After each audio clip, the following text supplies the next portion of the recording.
అందరికి నమస్కారం అండి. యుద్ధం ఈ పదం వినగానే మనకు సరిహద్దుల్లో మోహరించిన లక్షల మంది సైనికులు, ఆకాశాన్ని కమ్మేసే ఫైటర్ జెట్స్ గుర్తొస్తాయి. కానీ నేడు ప్రపంచ పటంలో జరుగుతున్నది అది కాదు. ఈరోజు యుద్ధం పద్ధతి పూర్తిగా మారిపోయింది. కంటికి కనిపించని ఆయుధాలు ఖండాంతరాలు దాటి క్షణాల్లో శత్రువుల స్థావరాలని బూడిద చేస్తున్నాయి. ఒకసారి మిడిల్ ఈస్ట్ వైపు చూద్దాం. ప్రపంచంలో అత్యంత ఆధునికమైన ఎయిర్ ఫోర్స్ ఉన్న అమెరికా, ఇజ్రాయెల్ లాంటి అగ్రరాజ్యాలు కనీసం చెప్పుకోదగ్గ ఫైటర్ జెట్స్ కూడా లేని ఒక దేశం ముందు నిలబడాల్సి వస్తుంది. ఆ దేశం ఇరాన్. వాళ్ళ గగనతలం పూర్తిగా శత్రువుల చేతిలో ఉన్నప్పటికీ ఇరాన్ వాళ్ళని ఎలా నిర్వహిస్తుంది? అసలు ఈ నాన్ కాంటాక్ట్ వార్ఫేర్ వెనుకున్న రహస్యం ఏంటి? ఈ కొత్త తరహా యుద్ధానికి మన భారతదేశం నిజంగా సిద్ధంగా ఉందా? ఈరోజు వాస్తవాలని, గ్రౌండ్ రియాలిటీని లోతుగా విశ్లేషిద్దాం. ఇరాన్ భౌగోళిక పరిస్థితులను పరిశీలిస్తే చుట్టూ ఉన్న దాదాపు అన్ని దేశాలు దానికి వ్యతిరేకులే. ఒకవైపు ఇజ్రాయెల్, అమెరికా యుద్ధ విమానాలు ఇరాన్ గగనతలాన్ని ఏమాత్రం అడ్డంకి లేకుండా వాడుకుంటున్నాయి. అంటే శత్రు విమానాలు వస్తాయి, బాంబులు వేస్తాయి, వెళ్ళిపోతాయి. కింద ఉన్న ఇరాన్కి అడ్డుకునే శక్తి లేదు. అయినా సరే ఇరాన్ ఈరోజు Bahrain, Saudi Arabia, Jordan, Israel ఇలా ఏకకాలంలో 10కి పైగా దేశాల మీద దాడులు చేస్తుంది. ఎలా? ఇక్కడేం ఇరాన్ వాడిన మాస్టర్ మైండ్ బయటపడింది.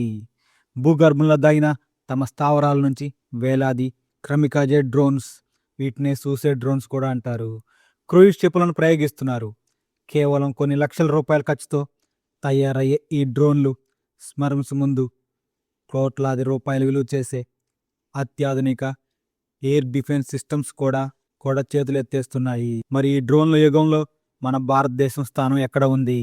ఈ ప్రశ్నకు సమాధానం వెతికే క్రమంలో బయటికి రాని ఒక అత్యంత కీలకమైన ఆపరేషన్ గురించి మాట్లాడుకోవాలి.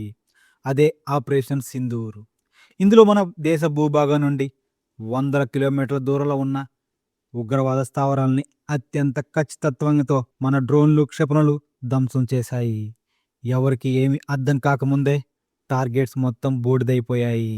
ఇక్కడ మీకు పెద్ద డౌట్ రావచ్చు.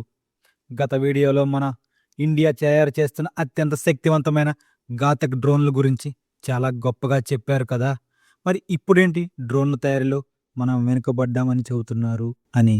ఇక్కడే మనం ఒక విషయాన్ని చాలా స్పష్టంగా అర్థం చేసుకోవాలి. నేను గత వీడియోలో చెప్పిన ఘాతక్ అనేది దాదాపు ఒక ఫైటర్ జెట్కి సమానమైనది. అందులో వాడే హై అండ్ స్టెల్త్, అలాగే యూసీఏవి, అది రాడార్లకు చిక్కదు. దాని తయారీకి అత్యున్నత సాంకేతిక, వందల కోట్ల బడ్జెట్ మరియు దశాబ్దాల రీసెర్చ్ అవసరం.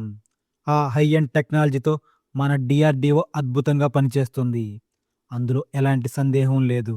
కానీ నేను ఈరోజు చెప్పే ఈ పాయింట్ మన దేశానికి అర్జెంటుగా కావాల్సింది ఘాతక్ లాంటి పెద్ద డ్రోన్ల గురించి కాదు.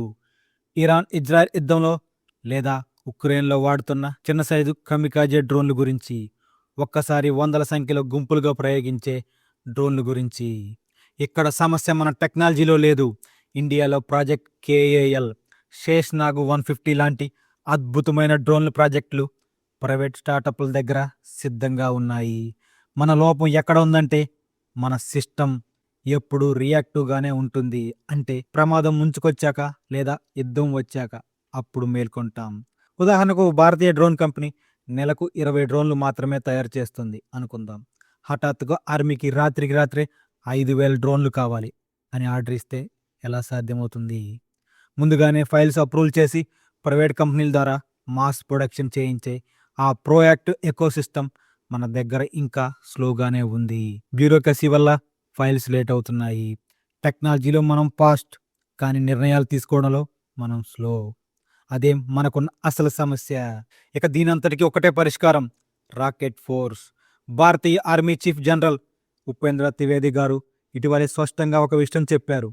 భారతదేశంలో ప్రత్యేకంగా ఒక రాకెట్ కమ్ మిసైల్స్ ఫోర్స్ కావాలి అని. చైనా దగ్గర ఇప్పటికే people's revolution army rocket force ఉంది. ఒక బటన్ నొక్కితే వందల కొద్ది బాలిస్టిక్ మిసైల్స్, వేలాది కామికాజే డ్రోన్స్ ఎగిరి శత్రువులు నడ్డివిరిచేలా ఒక ఇంటిగ్రేటెడ్ కమాండ్ మనకు చాలా అవసరం. యుద్ధం రంగు మారింది. భవిష్యత్తులో గెలుపనేది ఖరీదైన ఫైటర్ జెట్స్ మీద మాత్రమే ఆధారపడి ఉండదు. ఎవరి దగ్గర అత్యుత్తమ డ్రోన్స్, అలాగే ఎకోసిస్టమ్, మాస్ ప్రొడక్షన్ కెపాసిటీ ఉందో వారే యుద్ధాన్ని శాసిస్తారు. మన దగ్గర డబ్బుకు లోటు లేదు, టాలెంట్‌కు కొదవ లేదు. కావాల్సిందల్లా నిర్ణయాలు వేగంగా తీసుకోవడం. భారత ప్రభుత్వం ఈ విషయంలో ఎమర్జెన్సీ పుట్టింగ్‌తో పని చేయాల్సిన సమయం ఇది. నేను మీ ముందు ఉంచిన ఈ విషయంపై మీరేమనుకుంటున్నారు? కింద కామెంట్స్‌లో తెలియజేయండి. అలాగే మనకు రాకెట్ ఫోర్స్ ఎంత అవసరమో, మాస్ డ్రోన్ ప్రొడక్షన్ ఎందుకు కావాలో ప్రతి ఒక్కరికి తెలిసేలా ఈ వీడియోని షేర్ చేయండి. మరో లోతైన విశ్లేషణతో మళ్ళీ కలుసుకుందాం. జై హింద్.